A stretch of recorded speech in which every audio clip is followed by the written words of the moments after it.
আমি যদি আমার পেশেন্টদেরকে শেখাই শুধু এই অসুখে এই ওষুধ খেতে হবে, এই কাজটি করো না তাহলে এই অসুখটি হবে না, এটা বলার পাশাপাশিও আমি যদি তাদেরকে হাইজিন সম্পর্কে একটি কথা বলি, আমি যদি তাদেরকে শিখাই যে ময়লাটি কম করো তাহলেই ময়লা কম হবে, ময়লাটি কম করো তাহলেই ময়লা কম হবে। নিশ্চয়ই আপনাদেরকে আমি বোঝাতে পেরেছি যে আমি চানাচুর খেলাম, কলাটা খেলাম, এখানেই ফেলে দিলাম, এখানেই ফেলে দিলাম।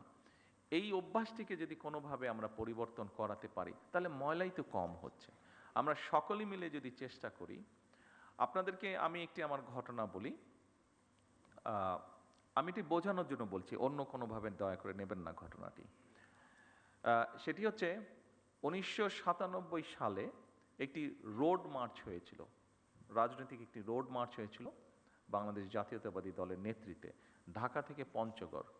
বগুড়াতে নাইট স্টে ছিল, যেহেতু বগুড়াতে একদিন নাইট স্টে ছিল পুরো কনভয়ের হাজার হাজার লোকের, তো স্বাভাবিকভাবে আমি কয়েকদিন আগে বগুড়াতে চলে গিয়েছিলাম, যেহেতু নিজের জেলা, সবাই দেশের বিভিন্ন জায়গা থেকে নেতা কর্মীরা সহ সমর্থকবৃন্দ সাধারণ মানুষ আসবে ওই কনভয়েতে, কয়েক হাজার মানুষ, একটা তো ম্যানেজমেন্ট থাকতে হবে, থাকা খাওয়া সব কিছু। তো আমরা যেখানে বড় একটি স্কুল মাঠে প্যান্ডেল করেছিলাম, তো সেখানে আমরা সবাই এসে পৌঁছতে সন্ধ্যাবে, গরমের দিন, মাসটা মনে নেই, তবে সামার ছিল, গরম ছিল। তো আমরা সকল মানুষ যাতে এসে অন্তত একটু হাত মুখ ধুতে পারে, অজু করতে পারে, গোসল করতে পারে, এরকম একটা ব্যবস্থা রেখেছিলাম। তো স্বাভাবিকভাবে স্কুল মাঠ নিয়েছিলাম, মাঠের মধ্যে যদি পানি পড়ে ন্যাচারালি কাদা হয়ে যাবে, তো আমরা নিচে বালি দিয়ে উপরে ইট জাস্ট বিছিয়ে দিয়েছিলাম। তো ওই কাজটা যাদেরকে দিয়েছিলাম তাদেরকে কাজের ডাইরেকশন সব কিছু দিয়ে আমি অন্য কাজ দেখতে চলে গিয়েছিলাম। এটি সকালের ঘটনা।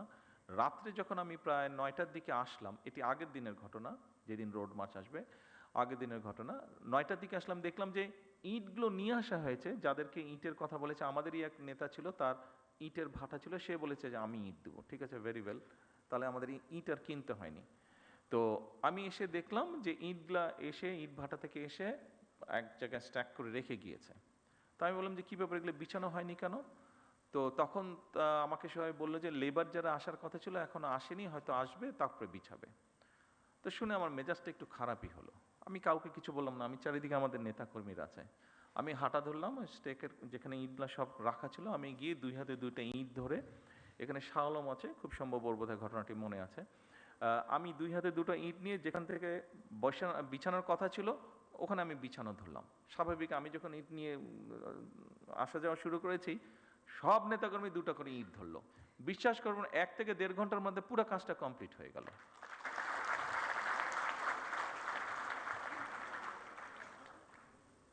আপনারা যে যেখানে কাজ করছেন আপনারা সেখানকার নেতৃত্ব, আমি আমার বক্তব্যে বলেছি, কাজে আপনাদের উপরে অনেক কিছু নির্ভর করছে। আমি জানি আপনাদের সমস্যা আছে, আমি একটু আগে বলেছি এনএইচএস তারাও সমস্যার ভিতর দিয়ে যাচ্ছে, কাজে আমাদের যাওয়ারই কথা, তাদের অর্থনৈতিক অবস্থা অনেক শক্তিশালী।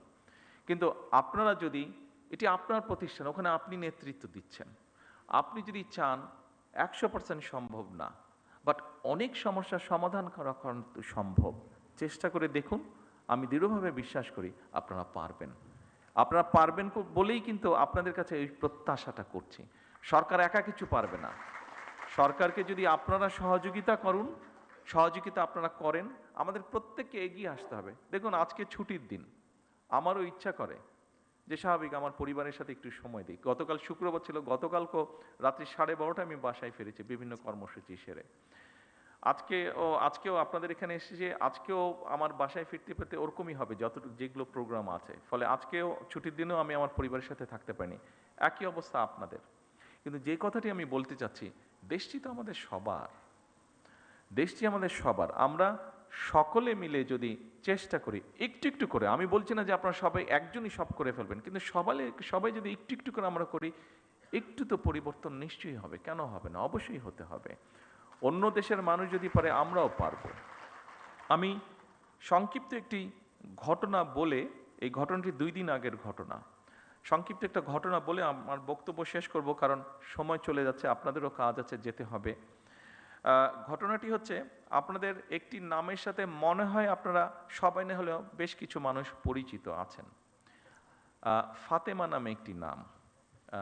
এই মেয়েটি আমার আম্মার সাথে জেলেও ছিলেন। যেহেতু আম্মা অসুস্থ ছিলেন, ও অনেক দিন, অনেক বছর ধরে আছে, আমাদের পরিবারের একজন সদস্য হয়ে গিয়েছে সে। তো এখন দুদিন আগে তার এক আত্মীয়, ওর বাড়ি বরিশালের দিকে, তো দুদিন আগে তার এক আত্মীয়, আমরা এখানে প্রসূতি মায়ের কথা বলেছি, তার এক আত্মীয় তার এরকম কমপ্লিকেসি দেখা দেবার পরে হাসপাতালে নেওয়া হলো। হাসপাতালে নেওয়ার সাথে বরিশাল হাসপাতালে নেওয়া হলো। বরিশাল হাসপাতালে নেওয়ার সাথে সাথে তারা বললো বিভিন্ন রকম কমপ্লিকেসি, ওখানে ইনকিউবেটর বোধহয় আপনি পাঠিয়েছেন না, একমিশন তো নেই, তাকে সাথে সাথে ঢাকায় রেফার করা হচ্ছে। কিন্তু আমি যতটুকু শুনছি, আমি তো আর ডাক্তার না, বাট আমি যতটুকু বাসায় যাওয়ার পরে আমার স্ত্রীর কাছে শুনলাম যে সামান্য বেসিক জিনিসটাও ওখানে দেওয়া সম্ভব হয়নি বা দিচ্ছে না, ঢাকায় সাথে সাথে পাঠিয়ে দিচ্ছে। কিন্তু ফাতেমা স্বাভাবিকভাবে আমার ওয়াইফকে বলেছে, উনিও দু একজনের সাথে কথা বলেছেন, সেই জন্য ফাতেমা সেই আত্মীয় খুব স্বাভাবিকভাবে বেটার চিকিৎসা পেয়ে গিয়েছে। কিন্তু প্রশ্নটি সেটা হচ্ছে, সবাই তো ফাতেমা না, বা সবাই ফাতেমার আত্মীয় না। ফাতেমার আত্মীয় হয়তো, সে যেহেতু ফাতেমা ছিল সেই জন্য আমার স্ত্রী ঘটনাটি জানতে পেরেছে, স্বাভাবিকভাবে উনি টেক কেয়ার করেছেন। তার আত্মীয়টা, বাচ্চাটা হয়েছে বাট অসুস্থ, তারপরেও মোটামুটিভাবে ম্যানেজ করা গিয়েছে, ঢাকায় আর আনতে হয়নি খুব সম্ভবত, যতটুকু আমি জানি। আর সামহাও মিনিস্টার সাহেবও জানার পরে উনিও কিছুটা ইন্টারফেয়ার করেছেন, ফলে এখান থেকে সাথে সাথে একটা মেশিন বোধহয় ছিল না, মেশিনটা বোধহয় পাঠানো হয়েছে, ফলে ওর আত্মীয়র বদলতে অনেকগুলো শিশু এখন সেই সুবিধাটা পাবে, অনেকগুলো শিশু সেই কষ্ট থেকে বা সেই সমস্যা থেকে, সেই বিপদ থেকে বেঁচে যাবে। কিন্তু যেই কথাটা আমি বলতে চাইছি, ওখানে যারা দায়িত্বরত ছিলেন তারা যদি আরও একটু যত্নশীল হতেন, তারা যদি আরও একটু কেয়ারফুল হতেন, তাহলে হয়তো অনেকগুলো সমস্যাকে এড়ানো যেত, সব না হলে অনেকগুলো সমস্যাকে এড়ানো যেত। আপনাদের কাছে আমার অনুরোধ থাকবে, এই দেশের একজন নাগরিক হিসাবে আমাদেরকে সাহায্য করুন, সরকারকে সাহায্য করুন, যেন আমরা কাউকে ফাতেমার আত্মীয় হওয়ার প্রয়োজন হবে না। যে কোনো মানুষ যাতে মিনিমাম হলেও চিকিৎসা সুবিধাটি দিতে পারেন। আর আপনাদের যে সমস্যাগুলো আছে, আপনাদের কাজ করতে গিয়ে যে সমস্যাগুলো আছে, আপনারা এখানে উল্লেখ করেছেন, সেই সমস্যাগুলো একবারে আমাদের পক্ষে সমাধান করা সম্ভব না, এটি আপনারাও বুঝতে পারেন। তবে প্রথম যেই সমস্যাটির আপনারা কথা বলেছেন, নিরাপত্তা আপনাদের একটি বিষয়, যেটাতে প্রথমেই আপনারা হাততালি দিয়েছেন, আমি জিজ্ঞেস করলাম যে ওটাতে আপনারা হাততালি দেন, খুব সম্ভবত 3 নম্বর পয়েন্ট ছিল বোধহয় ওটা। এই 3 নম্বর পয়েন্টটি, এখানে স্বরাষ্ট্রমন্ত্রী সাহেব আছেন, ওনার সাথে আমি আজ না হয় কালকেই স্বাস্থ্যমন্ত্রীকে নিয়ে, প্রতিমন্ত্রীকে নিয়ে এবং সেক্রেটারি সাহেবকে নিয়ে ইমিডিয়েটলি আমি স্বরাষ্ট্রমন্ত্রী সাহেবের সাথে বিষয়টি আলাপ করব। কারণ স্বভাবতই আমি যদি আমার নিরাপত্তা নিয়ে চিন্তিত থাকি, অন্য কোনো কাজে আমি কনসেন্ট্রেট করতে পারবো না। সেই জন্য আমরা সরকারের পক্ষ থেকে চেষ্টা করব এই বিষয়টি কিভাবে ইমিডিয়েটলি অ্যাড্রেস করা যায়। বাকি সমস্যাগুলো ইনশাল্লাহ পর্যায়ক্রমিকভাবে, একটি দুঃখজনক দুর্ঘটনা ঘটেছে, সেটি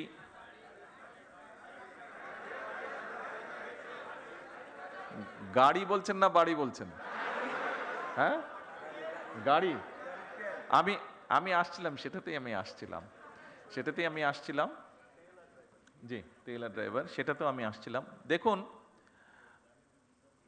ওই যে অনেক সময় কিছু সায়েন্স ফিকশন মুভি আমরা দেখি যে back to the future, back to the back to the, মানে হ্যাঁ, পাস্ট হবে। হ্যাঁ, আমরা যদি পাস্টে যেতে পারতাম তাহলে হয়তো মধ্যপ্রাচ্য যে সমস্যাটা, এটাকে হয়তো ম্যানেজ করে ফেলা যেত শুরু হবার আগে, তাহলে দেশের মধ্যে অনেক সমস্যা হতো না।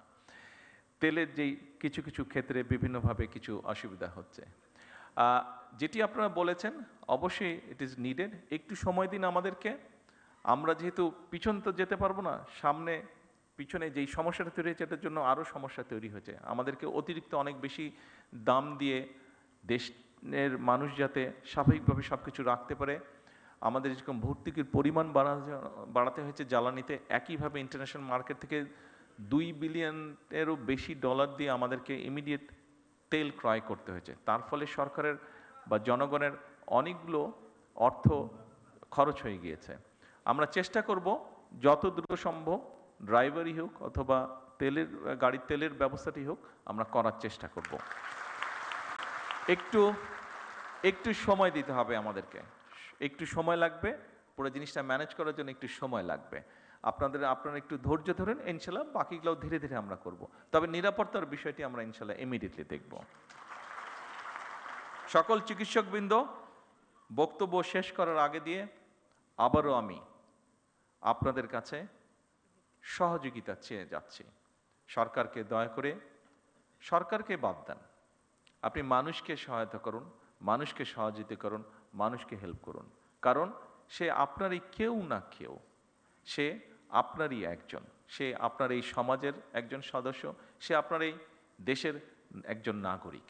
আসুন আমরা, যেহেতু এখানে আমরা যারা উপস্থিত আছি, এই ঘরে যে কজন মানুষ আমরা উপস্থিত আছে, আমরা কোনো না কোনোভাবে কিন্তু প্রিভিলেজড, কেউ কম কেউ বেশি, কিন্তু প্রত্যেকে প্রিভিলেজ, কেউ না বলতে পারবেন না, কিন্তু কোনো না কোনোভাবে প্রত্যেকে কিন্তু প্রিভিলেজড। বাংলাদেশের অধিকাংশ মানুষ, অধিকাংশ নাগরিক কিন্তু নট প্রিভিলেজড। আসুন যারা নট প্রিভিলেজড, আমরা অল্প সংখ্যক মানুষ যারা প্রিভিলেজড আছি, চেষ্টা করি কীভাবে নট প্রিভিলেজদেরকে কিছুটা সহযোগিতা করতে, কিছুটা সাহায্য করতে, কিছুটা তাদের কষ্ট লাঘব করতে। আমি বিশ্বাস করি যে কথাগুলো, যে অনুরোধগুলো আপনাদের সামনে আমি করেছি, আমরা সকলে মিলে চেষ্টা করলে নিশ্চয়ই অবস্থার পরিবর্তন করতে সক্ষম হব। আপনাদের সকলের সুস্বাস্থ্য, সকলের নিরাপত্তা কামনা করে আমার বক্তব্য শেষ করছি। আল্লাহ হাফেজ। বাংলাদেশ জিন্দাবাদ। উপজেলা স্বাস্থ্য ও পরিবার পরিকল্পনা কর্মকর্তাগণের সম্মেলন অনুষ্ঠানে উপস্থিত সকলের উদ্দেশ্যে দিক নির্দেশনামূলক ভাষণ প্রদানের জন্য মাননীয় প্রধানমন্ত্রীকে আন্তরিক ধন্যবাদ ও কৃতজ্ঞতা জানাচ্ছি।